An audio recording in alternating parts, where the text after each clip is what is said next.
D'après toi, quel est l'un des principaux regrets des personnes en fin de vie? Eh bien, c'est celui de ne pas avoir pris assez de risques. Lorsque tu seras sur ton lit de mort et que tu regarderas ta vie rétrospectivement, jamais tu te diras: ah putain, franchement, j'aurais dû la jouer beaucoup plus safe. Toutes les personnes qui sont en fin de vie se disent: j'aurais dû prendre plus de risques, j'aurais dû la jouer moins safe.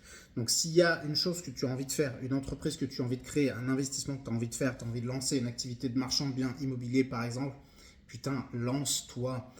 Quel est le risque que tu prends?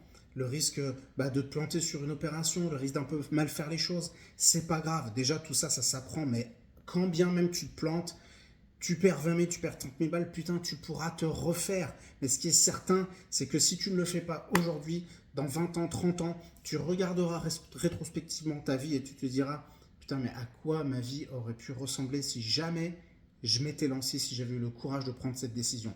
Donc, n'attends pas d'être sur ton lit de mort pour avoir des regrets. Lance-toi maintenant si tu as envie de faire cette activité et nous, on peut t'accompagner.